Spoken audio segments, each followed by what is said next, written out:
César. Ainda não, porque está dizendo que está iniciando a gravação. Só entra quando tiver. Agora sim, Márcio está gravando a chamada. Aí, Roberto. Aqui sempre começa primeiro, parece que aí tem um delayzinho, mas beleza. Vamos embora. Ainda não é automático. Tudo bem contigo? Tudo em paz, e aí? Tudo bem também. Então, vamos embora, vai. Mais um episódio de Contatos Insólitos. Esse aqui é de número 91. Uau. E o tema é as vantagens do ceticismo aberto. Então, também eu adicionei a uma sugestão que você havia feito para mim há um tempo atrás, ainda com alguns temas, e aí eu aproveitei e dei uma estendida nessa temática, que é a questão do estilo de abordagem, que a gente nunca fez de propósito, né? Eu acho que foi mais, sei lá, a coisa se encaminhou dessa forma. Eu acho que muito do estilo de abordagem que nós possuímos advém da experiência que tivemos na Missão RAM lá dos anos 90, né? Mas eu estava tentando achar uma forma de definir, né? E eu não consegui achar um termo mais apropriado do que o ceticismo aberto. Não significa que eu estou fechado, né? Aliás, eu nem perguntei isso para você, né? Se você concordava com isso, mas assim, só para situar, para as pessoas entenderem de onde vem o estilo de abordagem nosso, né? Porque num primeiro momento vai parecer estranho para algumas pessoas, né? Ou vão sentir a necessidade de associar a abordagem que nós fazemos com um aspecto ou outro. Então, eu achava legal a gente falar um pouquinho a respeito disso, pegando carona nessa ideia da questão da espiritualidade está crescendo lá nos Estados Unidos, né? Que você mencionou esses dados aí. 70% dos jovens americanos se definem como espiritualistas, né? E não seguem uma religião formalmente. Eu andei pesquisando aqui no Brasil também e verifiquei que esse número é bem mais baixo do que nos Estados Unidos, mas também está crescendo, né? Também há um crescimento. Os dados que eu tenho aqui são do Datafolha, que são de 2022, bem frescos, né? Dizendo que 14% dos brasileiros se definem como espiritualistas. Na verdade, assim, não é bem esse termo, né? A gente tem que ser bem rigoroso com o que eu li. Na verdade, se dizem não ter religião. Não existe esse termo espiritualista ou espiritualidade, nada disso. Mas nos grandes centros urbanos, Rio de Janeiro e São Paulo, esse número sobe para 30% em São Paulo e 34% no Rio de Janeiro, na população entre 16 e 24 anos. Então, vem crescendo, porque foi comparado aí com os últimos dados do IBGE, que eram de 8%, então agora está em 14% no geral, e nos grandes centros urbanos esse número tende a ser maior. Então, é um fenômeno interessante para a gente abordar por aqui e começar, na verdade, por esse ano, né, que eu acho que é interessante, das razões das pessoas estarem migrando, né, ou se desvinculando das religiões ou das instituições, né, que objetivam representar essas religiões, e porque as pessoas estão migrando para aquilo que nós poderíamos também definir, que também acho que é uma outra coisa que a gente deveria estar discutindo mais tarde, que é a questão do que seria a espiritualidade, afinal de contas, né? E aí a gente entra em outras temáticas que eu tenho para fazer essa amarração aí, uma a uma, né? Então, eu já queria passar para você fazer os seus primeiros comentários. Vamos embora. Legal. Essa informação dos Estados Unidos, eu peguei com o pessoal da Teoria Integral e ela está disseminada em vários lugares, porque eles fazem pesquisas do tipo Gallup e do Ibope que a gente tem aqui, com certa frequência, e usam os termos, né?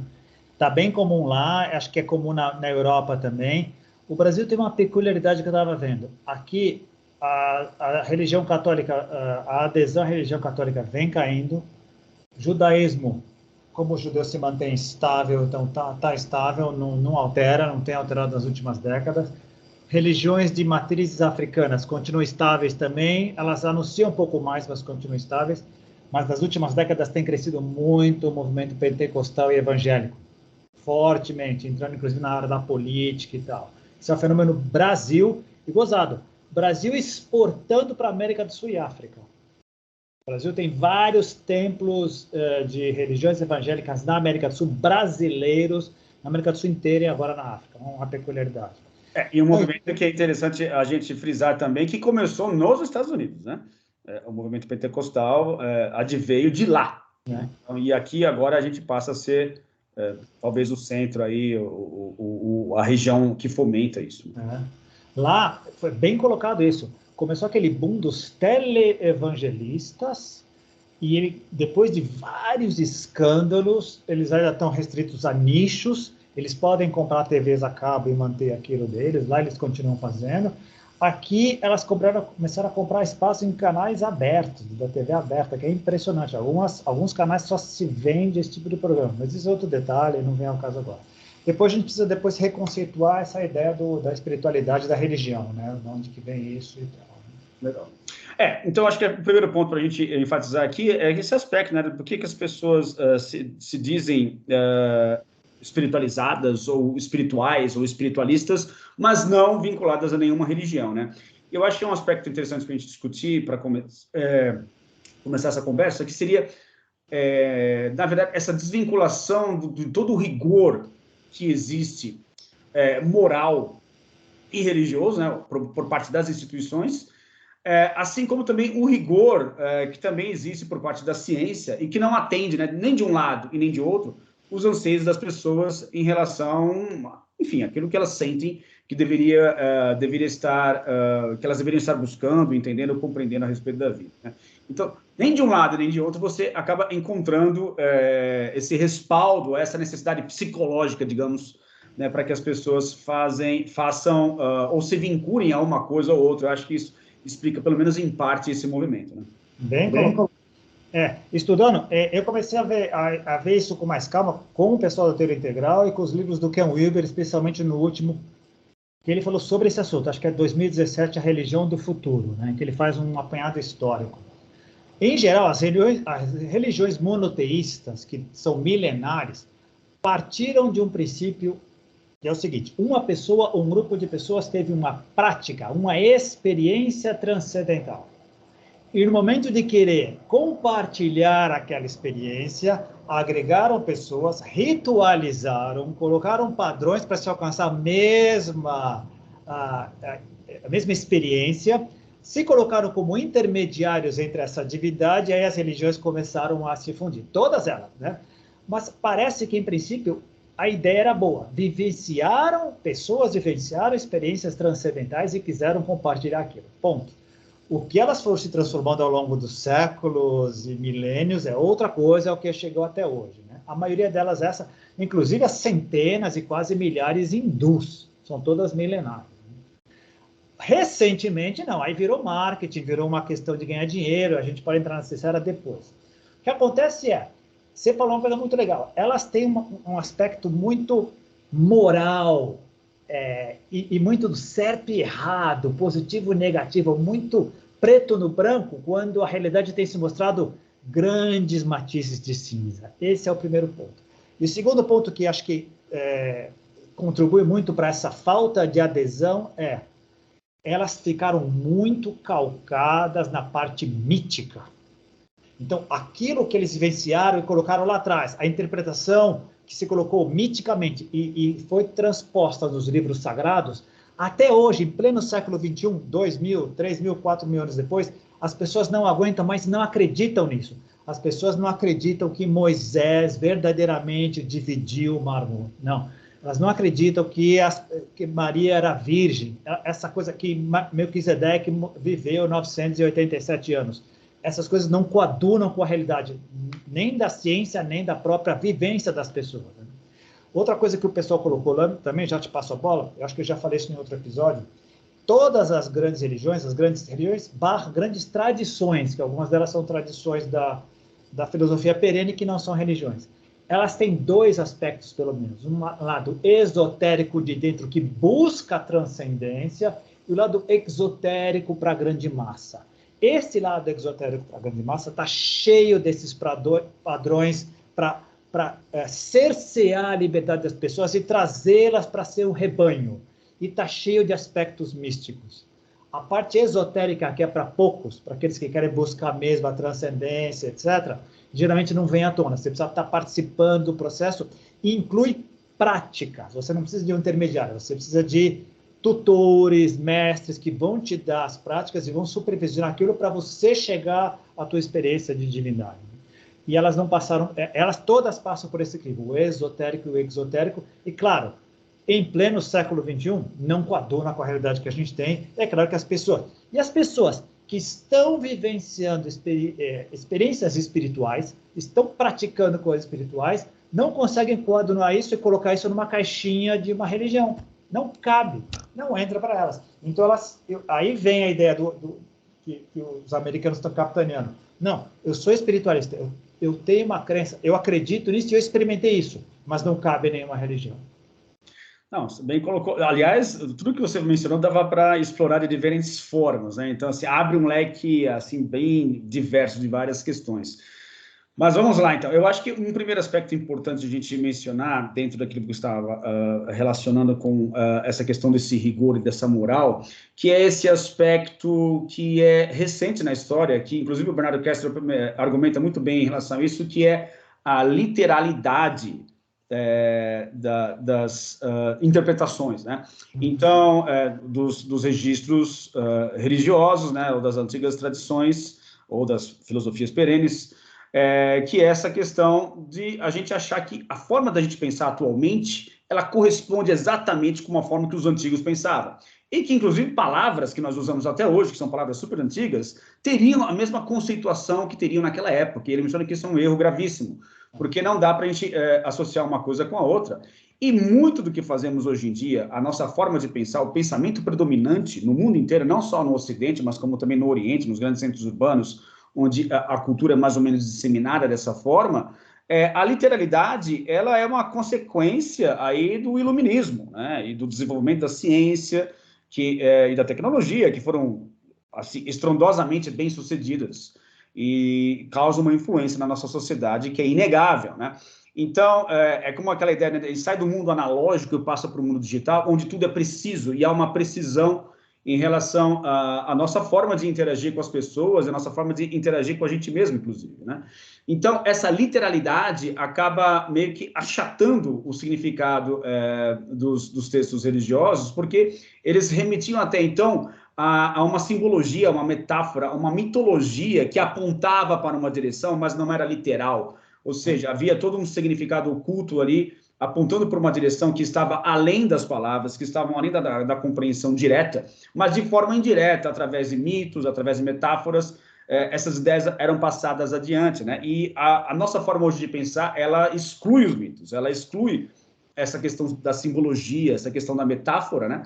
Achatando o nosso conhecimento no aspecto literal. E isso causa um problema muito sério, porque as religiões, inclusive os próprios religiosos, estão completamente imbuídos desse tipo de visão também e interpretam esses textos sagrados, ou entendido como sagrados, de forma literal. E isso gera uma série de distorções, uma série de problemas, fanatismos, extremismos, problemas diversos, porque justamente o rigor que eu estava mencionando no início, ele acaba sendo muito acentuado por causa dessa literalidade, né? Ou seja, você não passa a enxergar o texto de forma muito achatada e muito ou preto ou branco, né? E você tira esse aspecto dos matizes de cinza que você mencionou, né? Então, acho que esse aspecto é muito importante a gente frisar logo de saída, né, para nos ajudar a entender um pouco melhor, fazer um desenho mais ampliado dessa situação. Bem colocado. Aí está a origem do fundamentalismo, que as pessoas costumam associar só com o islâmico, mas todas as religiões passam por isso, porque elas partem desse princípio. Essa parte esotérica que vem para fora, ela é cheia de mitos, ela é cheia de literalismos. Talvez não, parece que o pessoal que pratica a parte esotérica para dentro busca as conotações, não fica só na denotação, na literalidade, mas é para poucos. Mas o fundamentalismo basicamente é isso. É assim, não é de outra maneira, você tem que participar deste jeito. E se for fora, está fora de tudo. E outra coisa que você falou, que me lembrou uma coisa que eu não tinha percebido quando eu estava só... Você falou agora, me lembrou, que estava no livro do Ken Wilber, da Religião do Futuro. Olha que loucura. Até há 200 anos, 300 anos, começou o iluminismo e a parte da ciência. Vamos lá, 400 se a gente começar a forçar a barra lá com Descartes.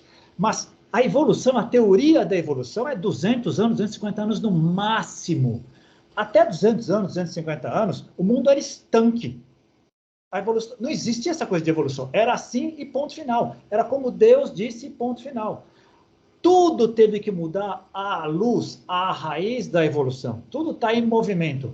As religiões que não foram capazes de mudar o seu discurso e se adaptar e colocar uma divindade mutável, compreensível, que está em transcendência, não vai conseguir. Totalmente enrijecida, só vai conseguir como adeptos quem? Fundamentalistas. Aqueles que não serão capazes de ver uma coisa dinâmica, mais flexível, com tons de cinza. Será nós ou eles. Pode ver, é sempre assim, porque não foram capazes de entender que está tudo em processo de evolução, inclusive os próprios conceitos, a divindade e a consciência cósmica, como a gente já discutiu aqui. Essas religiões austeras não são capazes de ver isso. Não são capazes de mudar. Então, essa literalidade é um problemaço, né, cara? E ela se espalha de forma desenfreada, acho que por todas as religiões, e porque ela antecede, na verdade, essa visão religiosa, que é a forma como nós nos relacionamos, que aí entra o paradigma materialista, que a gente vem aí há tantos episódios batendo nessa tecla de o quanto que ele é pernicioso para o nosso entendimento da realidade, porque ele achata tudo, né, no nível do rodapé, e a coisa não consegue nem para cima nem para baixo, né? Então, acho que é um problema muito grande. E também acho que atrelado a isso, também em conjunto, que acho que favorece essa migração por aquilo que nós poderíamos denominar de espiritualidade, né, de uma forma mais livre, justamente esse aspecto da rigidez associada ainda à figura de um intermediário, né? Que eu acho que também as pessoas estão começando a ficarem assim, bastante arredias em relação a ter alguém dizendo a elas o que deve ser feito, aquilo que é melhor para as suas vidas, sendo que muitas vezes essas pessoas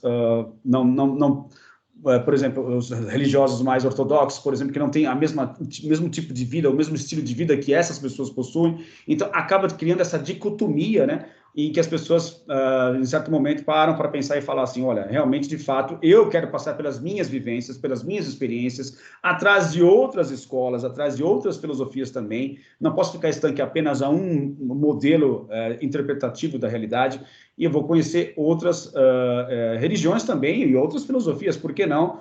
Não necessariamente saindo da religião original, né, mas ela quer ter essa liberdade para buscar, para explorar, né? E aí, ficando muito dentro da rigidez que aquela religião em específico acaba outorgando as pessoas que participam, essa pessoa se sente presa, né? Então, acho que isso também acaba gerando uma motivação para as pessoas buscarem outras coisas. Bem colocado. Você me fez lembrar outro dos conceitos que é bem caro ao pessoal da teoria integral. Você fez uma representação muito interessante sobre o que eles chamam de hierarquia de dominação. Supostamente, lembra daquele site que a gente gostava bastante, daquela turma do hiperhumanismo? Opa, claro. Que eles chegaram a comentar no final que foi lá 10, 12 mil anos quando a agricultura entrou junto com o início das religiões, que nós nos perdemos ali, que antes os caçadores-coletores, mesmo com os xamãs não eram líderes religiosos, eles tinham contato com a natureza, com viagens, mas traziam por uma comunidade que era basicamente homogênea e qualitária. Eles não eram melhores, eles tinham funções. A religião criou esses intermediários e dominadores. Você não tem mais acesso à divindade através de mim, eu sou. Aí vem os próprios faraós e todos os reis, toda aquela coisa. O rei, o que era o rei no começo da coisa? Era o intermediário entre a divindade e a massa egrária. E aí é uma hierarquia de dominação, não uma hierarquia de desenvolvimento, né? Como teria que ser. Cada um cumprindo sua função, e algumas pessoas têm uma função de facilitar o contato e as experiências práticas de espiritualidade de todas as pessoas. As religiões caíram nessa seara, na dominação, e foram muito bem sucedidas. As grandes religiões monoteístas de hoje, cristianismo em geral, o islamismo, mais de 1 bilhão de pessoas congregando.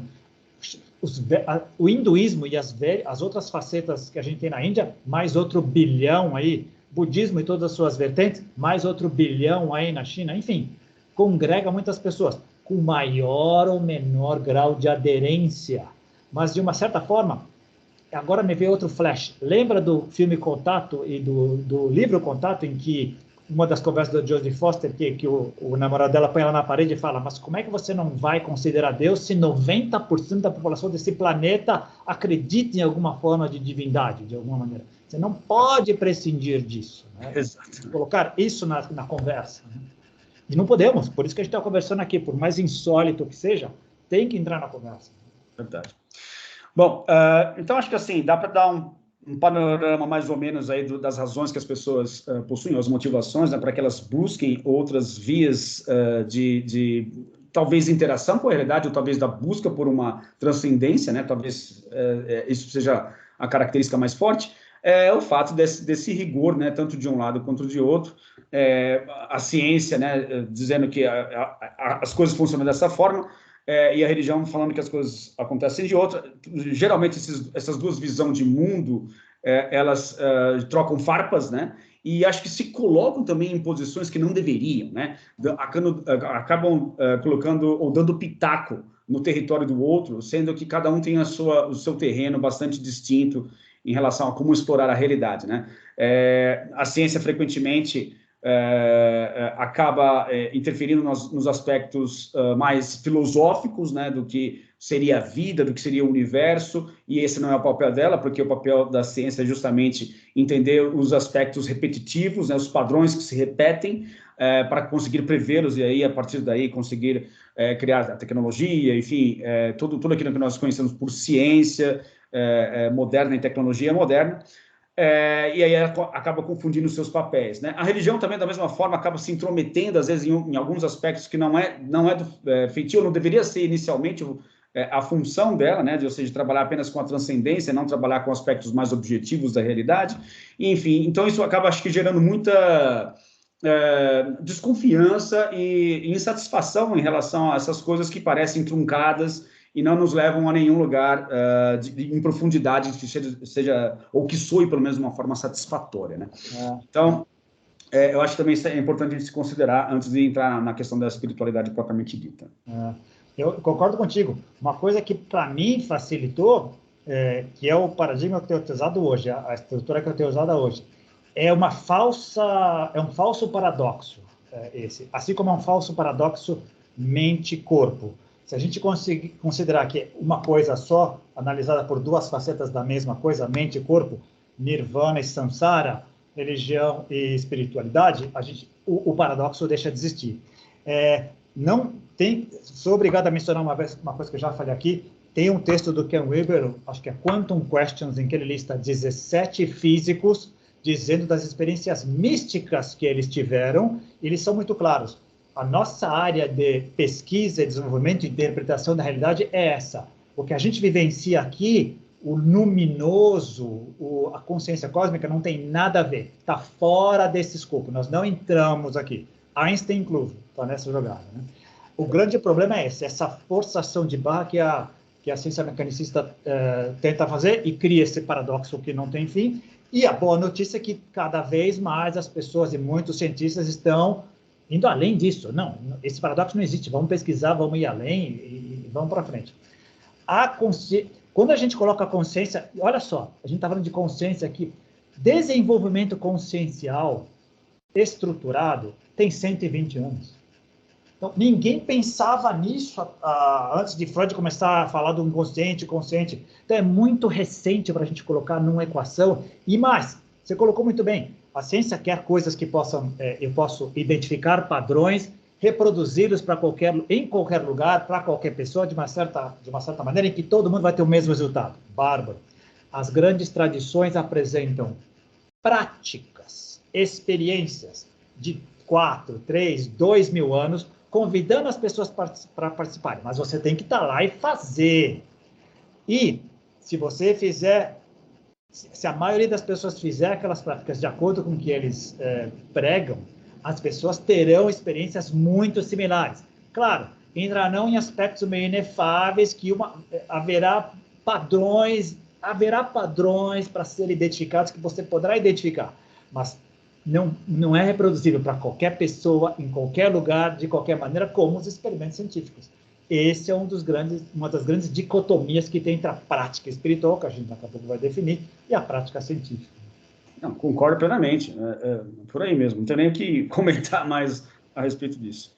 Cara, então assim, eu acho que com isso a gente cria um panorama relativamente bom para adentrar então no aspecto da espiritualidade em si. E eu acho que talvez, cara, justamente como, da mesma forma que o iluminismo ele surgiu meio que como uma forma de contraposição à religião, né? O pensamento iluminista e a ciência, como aquilo que nós conhecemos por ciência moderna, né?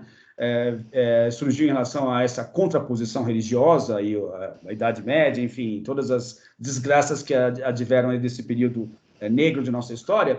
Também a gente poderia adotar o mesmo princípio para aqueles que buscam a espiritualidade como uma forma de contraposição ao rigor da religião também, né, ou da moral, né, ou dessa coisa de que eu sou obrigado a seguir aquilo que os intermediários estão dizendo para eu fazer, e há essa questão da liberdade agora, quando eu me considero espiritualista, né, ou seja, agora estou desvinculado de todas essas amarras e todas as estruturas, a burocracia existente em relação a esse aspecto transcendental, e agora eu vou vivenciar da maneira como eu bem entender, sem estar preso a esses paradigmas, né?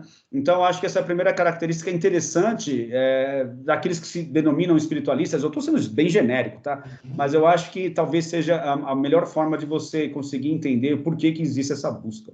Bem colocado. Você estava falando, eu estava imaginando um diálogo. Aparece, de repente, no iluminismo algumas pessoas, espera aí, eu consigo conceber um universo em que eu prescindo desse Deus que vocês dizem que existe aí.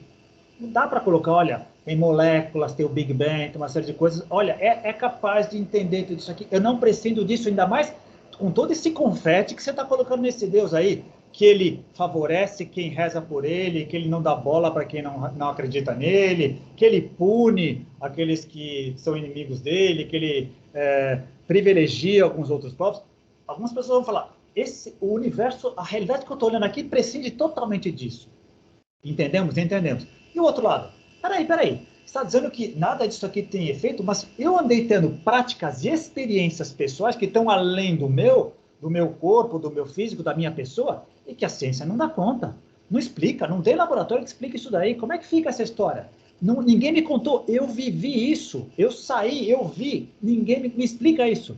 Olha lá, meu cérebro parou e eu estava vendo a sala, estava vendo enfermeiro, médico, me explica isso, meu nobre cientista, o que está acontecendo? Eu vi a luz lá, vimos...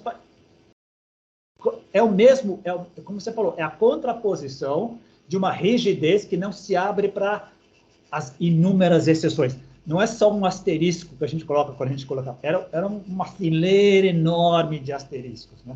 E isso é legal. Os dados, as vivências só se multiplicam. Exatamente. E aí você passa a entender o porquê que existe esse crescimento, né? Esse movimento em direção à espiritualidade, porque justamente parece que é uma carta de alforria, né? Assim, uma forma de você se libertar das algemas de todas essas burocracias ou essas questões morais que nos aprisionam, né? Então, você passa a entender por que isso está acontecendo. Porém, e aí a gente chega na outra parte, que quase perto da metade do episódio, que eu acho que também muito... Quando a gente fala de espiritualidade, cara, ela acaba aceitando tudo, justamente por causa, acho que, dessa característica de liberdade que ela apresenta desde o início, né? Ou seja, se é para eu experimentar, se é para eu vivenciar, se é para eu buscar e explorar qualquer coisa, eu vou ter que fazer de tudo, ou seja, vou ter que adentrar em searas que jamais a religião entraria, que jamais a ciência entraria também por outro lado. E aí a gente acaba aceitando de tudo, né, cara? Então a palavra espiritualidade, ela acaba sendo uma palavra bem generosa, assim, aceitando dentro ou abaixo do seu guarda-chuva uma série de conceitos, uma série de questões muitas vezes mal amarradas, contraditórias, com falta de substanciação, né? Que a gente acaba adentrando em certas searas meio pantanosas, né? Então, também eu sinto também que há também um problema aí que acaba sendo perigoso, que é a aceitação de tudo, inclusive dos equívocos, dos exageros. Então, acho que essa é uma outra coisa legal para a gente explorar. Existem, né? Te ouvindo agora, talvez, eu estou pensando aqui insolitamente, como a gente costuma fazer. Talvez a primeira reação espiritual aquilo que não é material, né? Não é material, é espiritual. Puxa, mas tem muita coisa que é mental, que é criada, que não é material. E não é necessariamente espiritual. Né? Uma criação artística não é espiritual. Né? Não, vai ser difícil colocar num pacote bem enxuto algo que transcende a materialidade, transcende o corpo físico, mas está aí, tem uma identidade e cresce como é que eu posso dizer? Em nível consciencial, que é outra palavra que todo mundo reconhece, mas é muito difícil de definir, né? Ela está muito atrelada, vinculada diretamente a esse nível que a gente costuma chamar de nível de consciência. É quase que inescapável tentar colocar isso por esses parâmetros, né? Qual a diferença básica da religião? Não está atrelada, não tem esses limites, não tem cativeiro. Eu vivo a experiência e coloco a experiência. Eu não tenho que adequá-la ao que está escrito naquele livro, ao que está escrito naquela sutra, naquele preceito. Não, eu vivi isso, eu transcendi isso, eu experimentei isso. Volto aqui, comento e vejo com pessoas que tiveram coisas similares e até que ponto isso só me mostra que eu estou além disso, vou além dessa realidade. Cheguei ao limite dela? Não. Não chegaremos ao limite. Quem somos nós para colocar o limite? Se a ciência não coloca limite no universo físico-material, quem somos nós? Ou quem é quem para colocar limite na espiritualidade com E maiúsculo? Né? Mas concordo contigo. Tudo é passível de reconceituação. Conceituação, primeiro, para começar a conversa, e depois reconceituação constante à medida que a gente continua crescendo, se desenvolvendo e entendendo melhor. Legal. A gente mesmo entendia, já te passo a bola, a gente mesmo entendia espiritualidade há 30 anos de um outro jeito. Ah, sim, com certeza. Isso aí vai sempre estar mudando, né, cara? Então, acho que assim, para a gente tentar, então, agora, passando da metade aqui, mas se dirigir mais para o tema, né, desse episódio, né, o que seria as vantagens do ceticismo aberto, acho que a gente precisa começar definindo o que é ceticismo, né, cara? Muita gente erroneamente acredita que ser cético é ser negacionista, né? E não tem nada a ver uma coisa com a outra, né? Se for pesquisar lá na origem da palavra ceticismo, vem do grego, né? Eu marquei até aqui, ó, skepsis, que significa exame, investigação. Então, é uma outra temática, mas infelizmente, caindo no gosto popular, né, a palavra cético virou sinônimo de negação, né, ou de negacionista, né? Então, esse é o primeiro equívoco que a gente precisa deixar bem claro aqui. Né? A postura é, legal, pode ser, vamos pesquisar? Exato. Não chegamos a uma conclusão, fiquem abertos. Exato. Mas não vamos botar não ou sim, fiquem abertos. Mas fulano teve uma experiência conclusiva. Então, para ele, eu vou respeitar, vale a pena para ele. Então, vou tentar ir atrás até conseguir ter aquilo. Essa é a ideia da cética. Acredito, sim, que possa existir, mas vamos pesquisar? Não cegamente. Não cegamente. Né? O acreditar cegamente cai na estradinha que vai levar ao fundamentalismo. A religião mítica, literal. Exatamente, acaba recaindo naquilo que se estava criticando anteriormente, que é todo o aspecto religioso fundamentalista, né? Enfim, né? Você vai acreditar cegamente nas coisas e não tem essa atitude questionadora em relação a tudo que existe. E olha que legal, a própria atitude de vamos pesquisar não é eminentemente científica? Sim, exatamente. Mas agora não temos ferramentas, legal, stand by, daqui a pouco nós vamos ter. Nós vamos conseguir ver além da célula, além do... Vamos deixar aberta a possibilidade. Enquanto isso, fulano está experimentando aquilo, poxa, será que ele está delirando ou não? Porque também existe isso. Existe, não? A disfunção, os problemas neurológicos, a interpretação equivocada da realidade. Vou fazer agora um asterisco legal aqui. Inclusive do fenômeno OVNI, é parte do pacote. Mas não se pode jogar a água com a criança. Né? A água suja com a criança junto, né? Temos que separar as coisas. Qual é o problema? Dá trabalho. Requer, é que nem navegar hoje no mundo maravilhoso da informação. Puxa, para saber. Não basta saber que alguém disse que é fake news. Tem que ir lá, investigar, ver a origem. Legal, começou ali. Dá trabalho. E a maioria de nós não se permite esse tempo, essa energia e não vê o benefício de fazer isso. Exatamente. Esse é o grande problema, né? E você tem também todo o aspecto da internet, dos smartphones em nossas mãos que nos dão respostas prontas. e a gente fica mal acostumado, né, achando que, então, se as coisas chegam até mim, eu não preciso fazer esse esforço de ir atrás, né, então tem todo esse aspecto que também atrapalha bastante.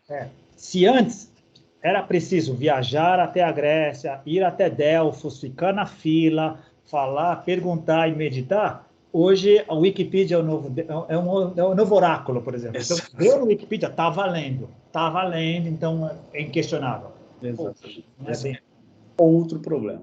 Bom, algumas questões, alguns pontos eu frisei aqui, eu vou dividir com você para ver se você concorda. De repente você discorda também, pode discordar, não tem problema algum, que seriam característicos desse ceticismo aberto, que, volto a dizer aqui, foi um nome que eu dei para o nosso estilo de abordar as coisas, mas não necessariamente você precisa concordar com isso, eu precisava dar um nome simplesmente para ter um tema. Então, vamos lá. Que é o seguinte, o primeiro aspecto que eu acho que é interessante é essa tentativa de, obviamente, questionar a tudo, né? E aí você busca, através desse tipo de visão, a eliminação das contradições internas, né? Ou seja, eu tenho um argumento aqui, você tem um outro, estamos falando a respeito disso, mas peraí, ele internamente é contraditório, porque eu estou abordando esse aspecto em particular, junto com esse outro aqui, que eles não se coadunam, enfim, eles se anulam mutuamente. Então, essa é uma das características, não sei se você concorda, a respeito desse tipo de abordagem. Concordo, eu acho que é por aí mesmo. Um pouco do que a gente falou antes. Às vezes você cai na armadilha do falso paradoxo. Não há paradoxo ali. Se você analisar, esmiuçar, o exercício que você fez, por exemplo, você foi na etimologia da palavra. A gente parte da base para construir a estrutura conceitual, né? Muitas das discussões que o mundo hoje, eu costumo dizer que a grande maioria dos problemas do mundo hoje é questão de mal entendimento. A gente não está conseguindo conversar porque a gente está partindo de princípios diferentes, falsos paradoxos.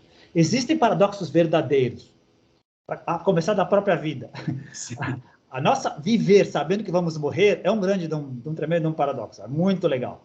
Mas não é essa a questão. A questão é estar aberto para entender a realidade da melhor maneira possível, fazendo as perguntas pertinentes e se abrindo para outros pontos de vista. Exatamente, legal. Bom, outro elemento aqui, acho que também faz parte do ceticismo aberto, é a perseguição da consistência dos argumentos, né? Ou seja, aquilo que eu estou argumentando tem consistência, né? Eu busquei, né, como você mesmo mencionou, as fontes, eu fui atrás das informações, existem outras pessoas dizendo o contrário, então buscar essa consistência também acho que é um aspecto bastante importante dentro dessa abordagem. Fundamental. Uma coisa é eu dizer, eu acho isso baseado nisso. Outra coisa é, eu acho isso que eu sonhei assim, que eu gosto.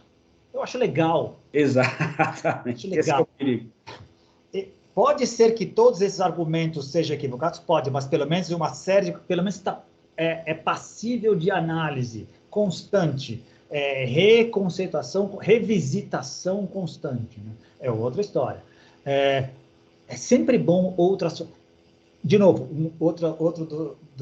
outro conceito caro ao pessoal da teoria integral, olhar por perspectivas diferentes. A coisa que é verdadeira, ela resiste às perspectivas diferentes. O elefante vai estar lá. Se eu ficar brigando pelo rabo e você ficar brigando pela tromba, não vamos chegar. Pode ser o mesmo bicho com duas partes diferentes e a gente está vendo só uma parte delas, a gente começa a andar para frente. Muito bem, você tocou num ponto que é fundamental, que o Bernardo Kessler sempre menciona, que a verdade, ela não é fraca, a verdade, ela não é frágil, a verdade é forte, né? E ela vai aparecer, quer você queira ou não, seja agora, seja daqui 1000 anos, ela vai acabar aparecendo, né? Então, traz essa questão da consistência mesmo, né? De que a verdade é como esse elefante aí, né? Que ainda que você veja uma parte dele, depois no final, né? Você ampliando essa visão, você vai conseguir ver as outras partes, né? Muito legal. A outra questão é a utilização. Isso, e eu não sei de onde veio isso, cara. Talvez, eu acho que eu tenho que dar uma palmatória, porque talvez tenha vindo da influência do próprio Charlie na época, Verônica Wells hoje, né? Na época era o Carlos Roberto Paz Wells, que é essa questão da linguagem neutra. Não que ele seja o suprassumo da linguagem neutra, não acho que seja por aí não, mas eu acho que sem querer a gente foi se habituando a dar um nome aos bois e utilizar uma linguagem que seja desvinculada de certas tradições ou desvinculada de certos vieses, né? Porque isso acaba sendo perigoso, a gente acaba importando, mesmo sem querer, coisas junto com aquilo que a gente estava querendo aproveitar e que não era aproveitável em sua totalidade, né? Então, acho que isso é bastante essencial para esse tipo de abordagem também. E olha só que legal, até falando da próprio exercício da literatura, como é complicado fazer isso quando a gente tem ao nosso dispor infinitos adjetivos. Não faltam palavras para a gente qualificar as coisas. E é muito complicado. Nessa seara, a ciência tem se esmerado em procurar uma linha em que transcenda a adjetivação, o colorido, o confete, a pendência, o viés, que é muito difícil. Vieses cognitivos é uma armadilha que a gente está sempre caindo. Como eu falei da outra vez também, o ruído. Não faltam armadilhas nesse caminho. Buscar essa linha de raciocínio, de interpretação e de expressão, sem os adornos, os adereços, essa busca da neutralidade é um exercício muito importante. Sim, nem sempre a gente consegue, né? Como a gente está mencionando aqui, esse seria o mundo ideal, né? Em cima das vezes a gente acaba escorregando e utilizando de palavras já existentes. Existe uma argumentação em favor do não uso da linguagem neutra, dizendo que isso poderia ser simplesmente um artifício do ego, de querer se mostrar diferentão, etc., que eu acho que é legítimo até certo ponto, mas eu acho que também, por outro lado, a busca de uma linguagem neutra, ela acaba sendo bastante útil, inclusive, para que você consiga gerar como é que eu vou explicar isso? Estou tentando buscar uma linguagem neutra para falar da linguagem... Dá o desafio. Um processo de erosão dessas grossas paredes do cativeiro civilizatório, utilizando as armas, por exemplo, que a própria ciência se utiliza, né? Então, por exemplo, se você quer, ou se existe a necessidade de você partir de uma neutralidade válida que os cientistas, ou que a ciência, ou que a base, pelo menos, predominante da nossa sociedade passe a acreditar como viável, você é obrigado a partir dessa linguagem também, né? E aí você vai se utilizar das armas do inimigo para combatê-los, né? Lógico, armas aqui é no sentido metafórico, não é isso que eu quero dizer exatamente, mas acho que você entendeu onde eu quero chegar. Pessoal, é muito difícil. Olha só, você estava falando agora, eu me lembrei de outras coisas. Olha como é difícil. Como é que, quando as pessoas dizem, a não ação também é uma ação. Poxa, sim e não. Depende sempre da conceituação que a gente tem. É muito difícil procurar essa coisa neutra. Outra, na minha área, jornalismo, a ideia é buscar ouvir todas as fontes, colocar só o fato em si. Quem é que vai ouvir todas as fontes de uma chacina em que morreram 12, 24 participaram, 78 foram afetados? É impossível. A gente sempre penderá para algum lado, sempre haverá uma certa tendência, uma certa adjetivação, mas a busca dessa neutralidade é que é importante, a busca de tentar tirar, de limpar, né, que é importante. Abrindo para que outras pessoas possam ouvir e fazer essa crítica, ajudar a limpar também, quando a gente não enxerga que outros venham colocar. Mas é bem complicado, é bem complicado. E às vezes também essa busca, ela não significa que a gente seja obrigado a rechaçar, por exemplo, velhos conceitos ou sabedorias milenares que comprovaram já a sua eficácia, né? Como, por exemplo, alguém pode dizer para nós que temos uma tendência, ou eu, pelo menos, acho que mais do que você, inclusive, tenho uma tendência a valorizar as filosofias orientais em detrimento das ocidentais.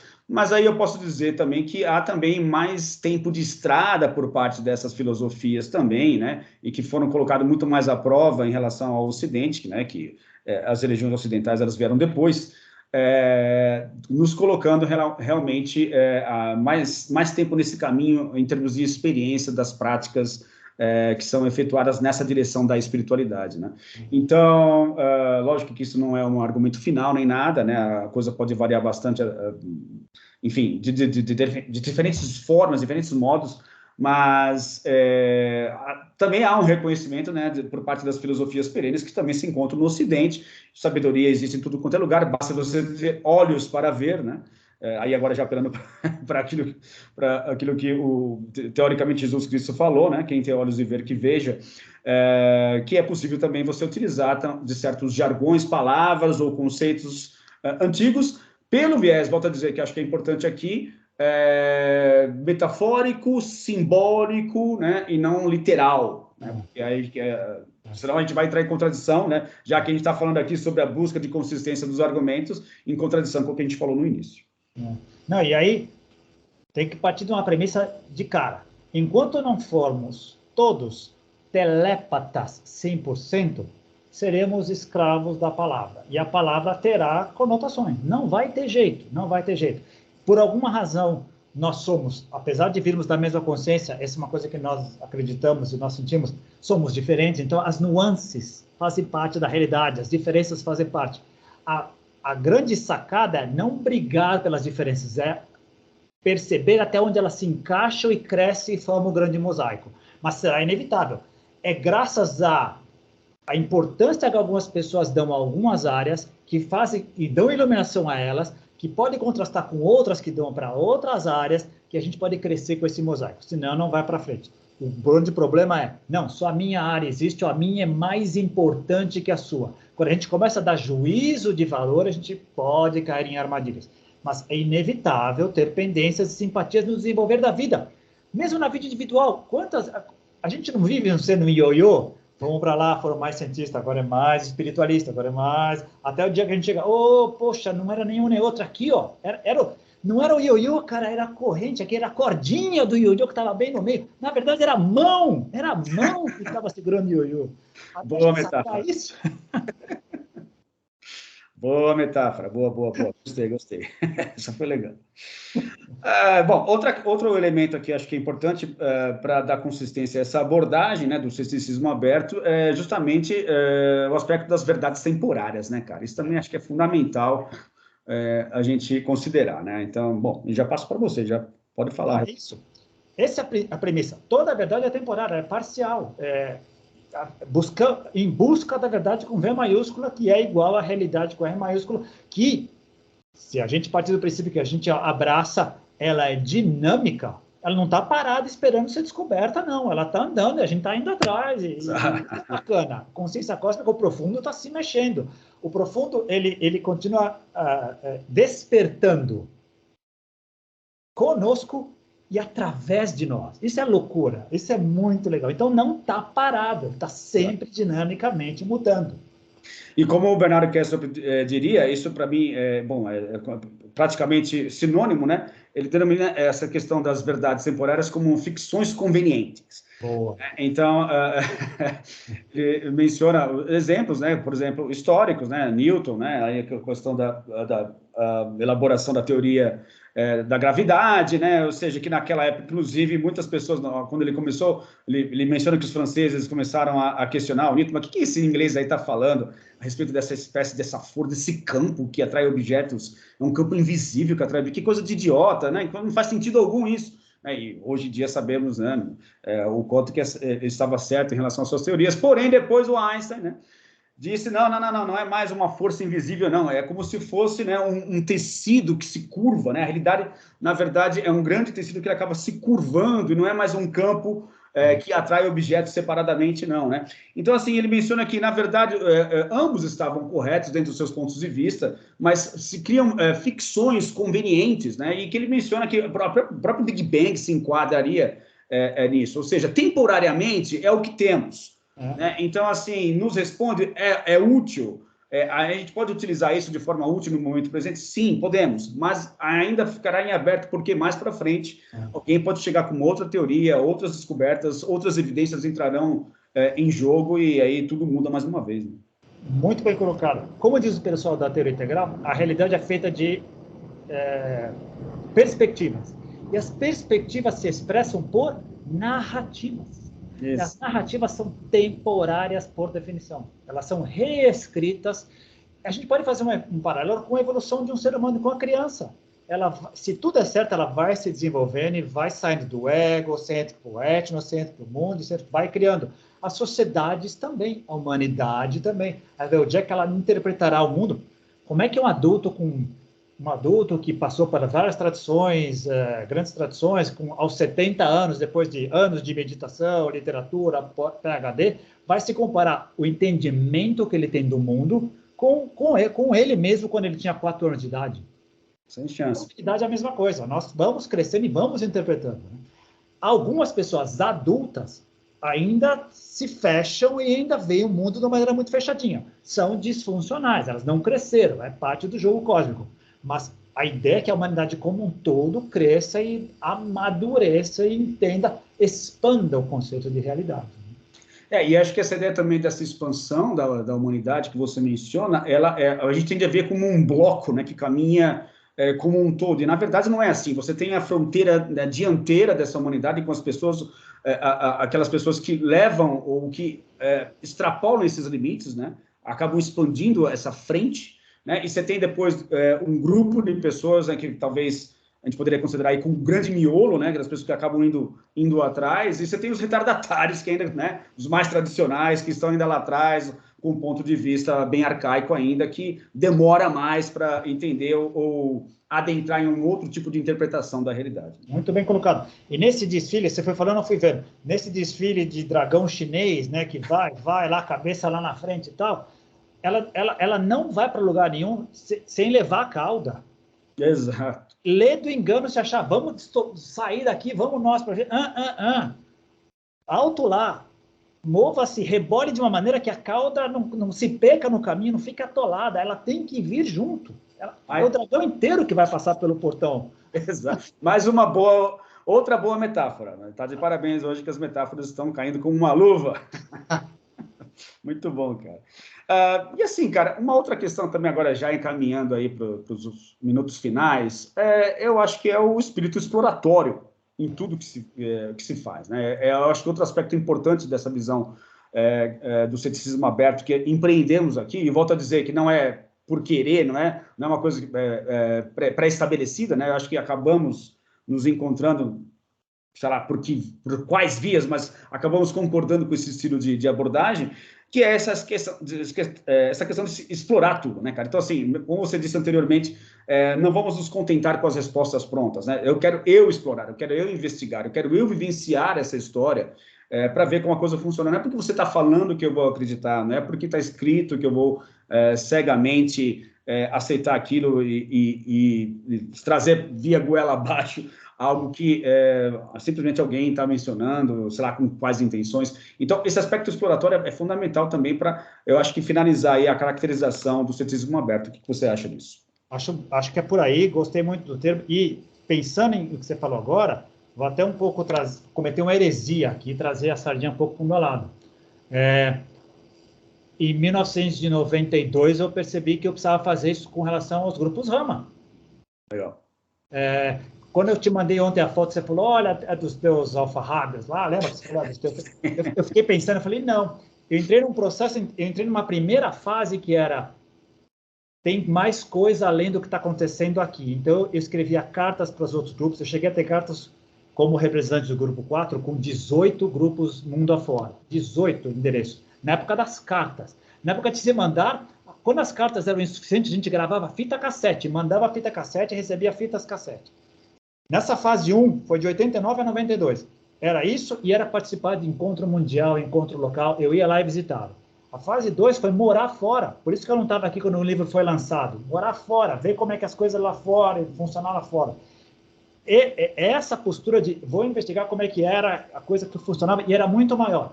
Quando eu volto e digo, é mais do que formar instrutor, é mais do que esse tipo de experiência, é muito maior o que eu vi e fui tentar falar, não tive ressonância. Era entendível. Eu queria colocar agora abaixo uma coisa que ninguém tinha visto. Eu passei 4 anos fora querendo colocar, e vivendo full time, né, intensamente. Como é que eu vou colocar aquilo para as pessoas ali? Não dava, não tive habilidade. E também não tiveram habilidade para poder, puxa, esse maluco pode estar trazendo coisas interessantes, mas era o momento em que estavam as estruturas mexendo ali, ele vai derrubar todo o castelo aqui. Não dava, então a melhor saída foi mesmo me afastar e deixar. Mas tem um preço a se pagar por essas coisas, tem um preço do isolacionismo e tal.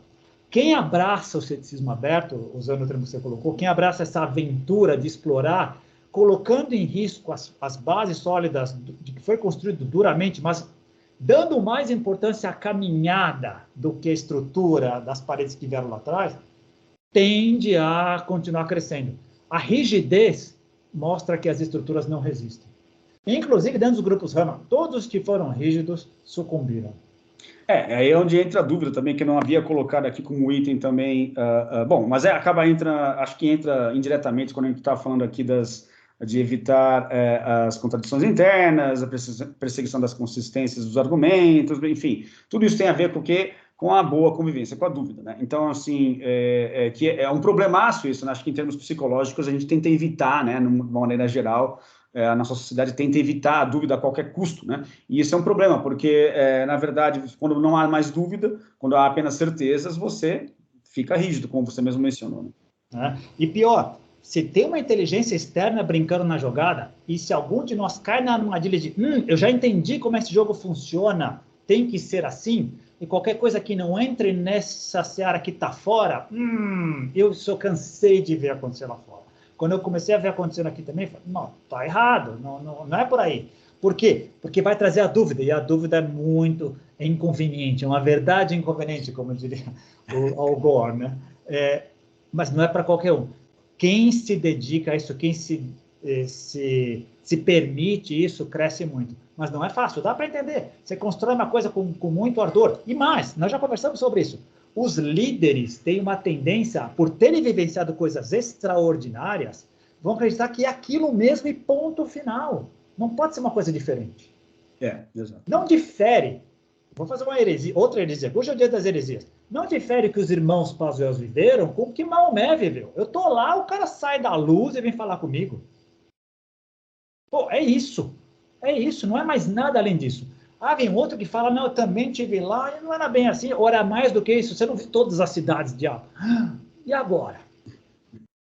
E agora? Exatamente.